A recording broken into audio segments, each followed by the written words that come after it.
Bienvenue dans Comprendre le salaire à vie et l'économie socialisée. Notre travail sur le salaire à vie comporte 4 parties.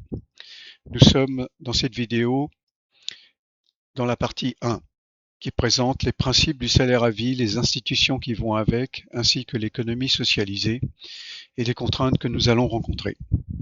La partie 2 présente la stratégie d'implémentation du salaire à vie en milieu capitaliste grâce à un modèle socialisé gagnant-gagnant. Vous le verrez plus tard. La partie 3 présente tous les secteurs qu'il faudrait socialiser dans les biens communs avec une description détaillée et des calculs transparents qui nous permettent de montrer qu'il est possible de financer le salaire à vie. Dans la partie 4, il s'agit de la gouvernance et des responsabilités qui détaillent le fonctionnement démocratique de l'économie socialisée, la gestion de la production, les rôles spécifiques des caisses, de la banque socialisée d'État et de tous les comités de décision, le tout dans un environnement informatique en temps réel que nous décrivons dans la partie 4. Pour votre information, les ouvrages sélectionnés ici reprennent l'essentiel des principes et proposent chacun énormément de références additionnelles. Mais c'est surtout Bernard Friot qui est l'auteur du salaire à vie et de sa théorie. Les autres auteurs proposent différentes visions d'économie socialisée post-capitaliste. Le salaire à vie à la personne sera entre 2 000 et 6 000 euros net par mois selon Bernard Friot. Le salaire à vie est donné sans condition. C'est un droit citoyen octroyé à la personne dès 18 ans et jusqu'à la mort. Combien ça coûte? Eh bien, 2 700 euros de salaire à vie moyen multiplié par 12 mois, multiplié par 54 millions d'ayants droit, ça nous fait un budget annuel de 1 800 milliards d'euros. L'INSEE dit que 97 à 98% des salariés ont un salaire inférieur ou égal à 6 000 euros net par mois. Et oui, c'est un cas théorique possible, mais dans une économie 100% socialisée où le PIB, le produit intérieur brut, n'a que 3 catégories. Le salaire net, 60% du PIB, les investissements, 25% du PIB, et l'autofinancement des unités de production, c'est-à-dire les entreprises socialisées, pour 15% du PIB. Les profits, les impôts et taxes disparaissent pour se répartir dans ces 3 catégories. Donc, 60% du PIB peuvent bien être dirigés vers une caisse des salaires qui financera les salaires à vie, et donc 1 800 milliards d'euros par an. Cette répartition, 60%, 25%, 15%, sert de modèle global pour l'économie socialisée. Dans ce système, le salaire à vie fait simplement partie du partage régulier de la richesse socialisée. Le salaire à vie fonctionne pleinement dans une économie socialisée. Par contre, comme vous le voyez, dans une économie 100% capitalisée, la répartition de la valeur ajoutée est différente. Par exemple, la catégorie bleue ciel en haut de 28% est bien inférieure aux 60% en économie 100% socialisée. Le plus important ici, c'est de rappeler que le PIB national est composé de tout ce que vous voyez à l'écran, privé, public, administration publique, entrepreneurs individuels, loyers fictifs, associations, etc. C'est très important, ça comprend les impôts, TVA, douane, des subventions sur les produits et une sorte de formule qui résume son contenu du PIB, c'est-à-dire c'est la somme des valeurs ajoutées plus les impôts, produits, subventions, produits. Voilà.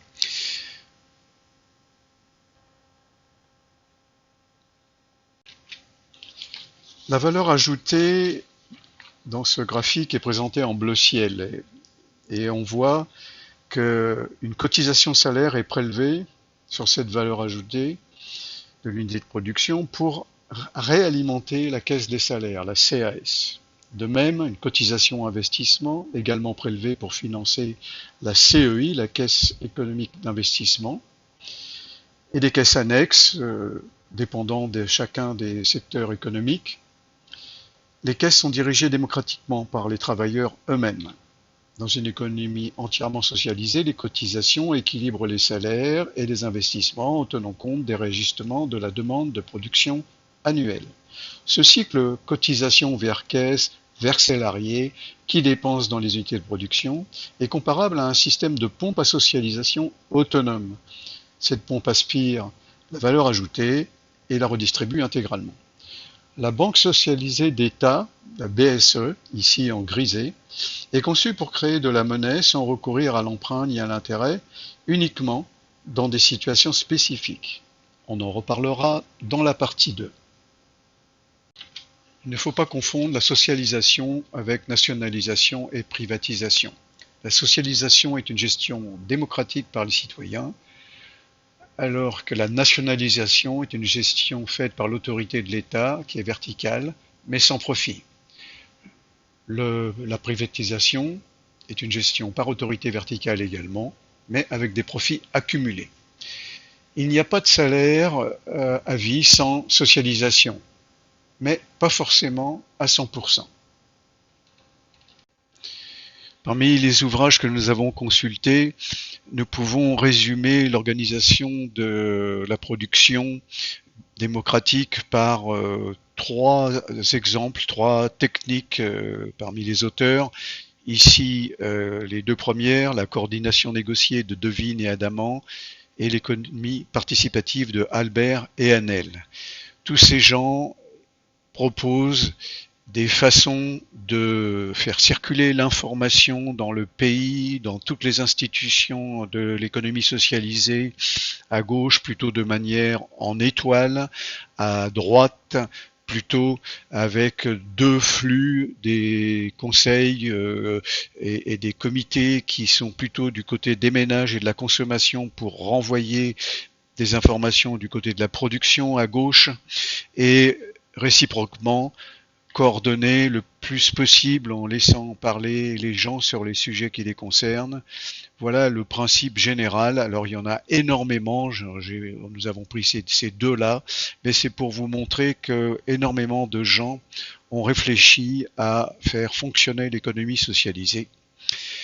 La troisième, on en parle dans la prochaine slide. Le troisième exemple, c'est la planification informatique centralisée de Cockshott et Cottrell.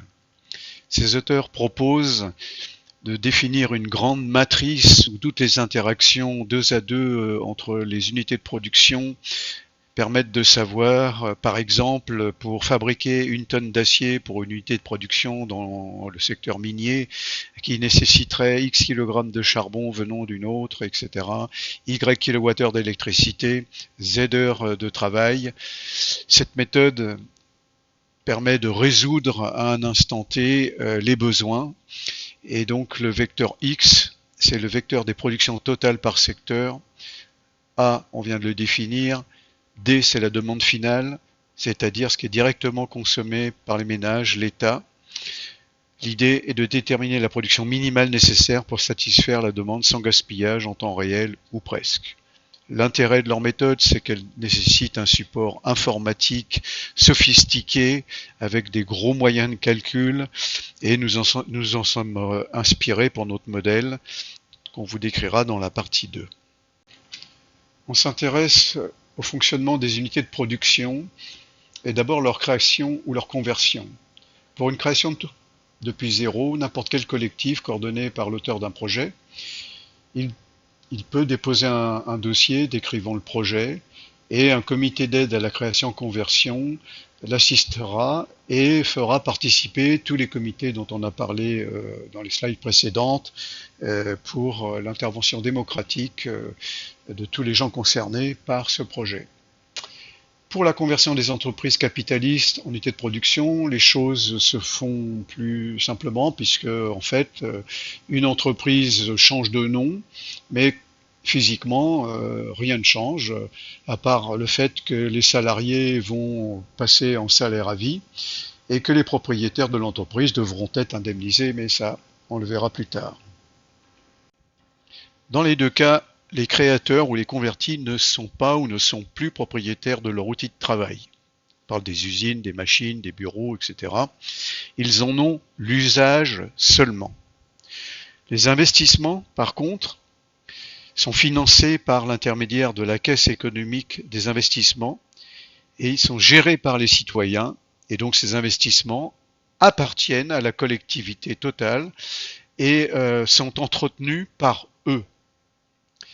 Les créateurs ont donc déjà leur salaire à vie, les investissements nécessaires leur sont accordés de façon démocratique, ils n'ont plus qu'à développer et produire. Nous allons comparer les organigrammes en milieu socialisé à droite et à gauche en milieu capitaliste ou étatique. Les organigrammes se ressemblent, mais la différence est plutôt dans ceux qui participent aux responsabilités.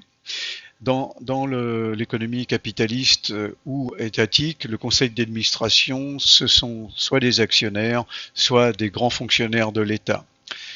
Ensuite, la direction générale, à gauche, c'est la direction générale, et dans l'État, ce sont des hauts fonctionnaires. Ensuite, il y a les managers de chaque département qui leur rapportent avec des services transversaux comme les ressources humaines et la finance, et des salariés exécutants soumis à une forte autorité verticale venant des managers. À droite, c'est différent. Déjà, au niveau de l'Assemblée générale, tous les travailleurs sont représentés. D'ailleurs, il y aura dans l'Assemblée générale même des gens extérieurs à l'unité de production, des citoyens clients, des élus locaux, etc. Au niveau du conseil d'administration, eh ben, il est élu avec mandat court, donc une rotation parmi l'ensemble des participants, mais toutefois en s'assurant que ceux qui vont prendre la responsabilité de cette tâche ont la compétence. On développera la notion de compétence plus tard dans la partie 4. Les équipes opérationnelles de production et des services ont des relations beaucoup plus proches avec d'ailleurs des travailleurs qui sont là qualifiés et qui auront une responsabilité réelle pour dans la production de tel ou tel bien avec une autonomie beaucoup plus importante et énormément plus de relations avec le niveau supérieur de celui qui est en principe avec plus d'expérience, mais pas avec une autorité tombée du haut. Par principe, ça ne sera pas du tout le cas. Les services transversaux exercent la même compétence pour aider les services opérationnels. D'après Bernard Friot, les déjà là existent comme le statut des fonctionnaires qui a été créé par le Conseil de la Résistance après-guerre par un député communiste, Maurice Thorez, donc pour un salaire à vie, donc à l'époque financé par la création monétaire de la Banque de France sans endettement ni intérêt. Ça, c'est un exemple. Alors, bien entendu, le statut des fonctionnaires s'est dégradé, mais il n'y a pas si longtemps, leur paye à la retraite était équivalente à la paye avant la retraite. Pour la socialisation, la première, c'était celle de la sécurité sociale. À l'époque, 50% du salaire brut ont été utilisés pour financer la création de tous les CHU en France, les centres universitaires, la rénovation des hospices, la formation des médecins, leur salaire et pour le paramédical également. Donc un très grand levier de financement par la socialisation. Les contraintes, la plus évidente pourrait être celle des capitalistes, les vrais, c'est-à-dire ceux qui possèdent l'outil de travail, puisque bien entendu, comme on socialise l'outil de travail, ils auront une perte, mais pas pour tout, que pour les biens communs, pour les retirer du marché. C'est pas, on va dire, une sanction, c'est parce qu'en retirant les biens du marché, les prix sont contrôlés. On voit qu'avec l'énergie aujourd'hui, ce n'est pas le cas. C'est juste un exemple. Par contre, l'Europe, elle, a récupéré la souveraineté, notre souveraineté monétaire, budgétaire, législative et des capitaux. Ça, c'est des choses qu'il faudra négocier. Alors, dans la partie 4 de la gouvernance, on explique que la jurisprudence pourrait être en notre faveur. Il existe des choses qui seraient défendables au nom des biens communs. J'en dirai plus tard. Bernard Friot dit que l'argent ne manque pas, il suffit d'arrêter de le faire créer par des banques classiques pour le faire créer par des caisses démocratiquement gouvernées. Le salaire à vie financé par cotisation et création monétaire est la condition de notre souveraineté économique. Parmi les questions qui sont à l'écran, qui nous sont posées après nos présentations et qui expriment la résistance des gens, la première c'est « nous allons payer des gens à ne rien faire ». Alors tout d'abord, il est important de clarifier que ce n'est pas l'impôt qui financera ce concept. Le salaire à vie, son condition n'est pas un revenu de solidarité universel. Il sera financé par la création monétaire et la socialisation de la valeur ajoutée, donc pas par une personne en particulier qui aura l'impression de donner son argent pour rien. Finalement, tout le monde est payé pareil. Comment on motive ? Bernard Friot nous dit dans l'économie socialisée que le salaire à vie s'étend entre 2 000 et 6 000 euros par mois, donc ce n'est pas tout le monde pareil, et selon des rôles et des fonctions assumées au sein de l'unité de production. La différenciation est maintenue mais décidée démocratiquement par le conseil de gestion de l'unité de production, au rythme des assemblées ordinaires, au minimum annuellement. Que faire avec les personnes qui ne veulent pas travailler ou travaillent mal ? Eh bien, il n'y a pas de sanction économique directe sur le salaire à vie. On est en économie socialisée, donc humaniste. Mais le rôle, la fonction peut être examiné démocratiquement. Changement de poste ou exclusion d'une unité de production. La fainéantise est-elle un vrai risque? En résumé, non. Et ça, on vous en parlera dans la partie 4. Avec 6 000 euros maxi, je ne pourrai jamais me payer une Ferrari. C'est la réaction d'un adolescent influencé par le capitalisme. Leur seul objectif est de devenir riche pour s'offrir un bien coûteux et superflu dans le seul but de prouver leur réussite et leur respectabilité. Dernière question, avec des enfants à charge, comment on s'en sort? La question légitime, mais avant d'y répondre, posons un fait simple, dans l'économie socialisée, une grande majorité des dépenses contraintes liées aux enfants ont disparu. La santé est gratuite, l'éducation et les crèches à l'université sont gratuites, les transports en commun sont gratuits, l'alimentation de base sera, et l'énergie sera au prix de l'économie socialisée, donc un prix raisonnable dépecé du profit. En conclusion, il est crucial de noter que nous venons d'examiner le mécanisme de financement du salaire à vie dans une économie socialisée à 100%. Dans la seconde partie, nous verrons comment mettre en œuvre cette idée dans une économie capitaliste à 100% et à un instant T initial T0. À bientôt dans la partie 2.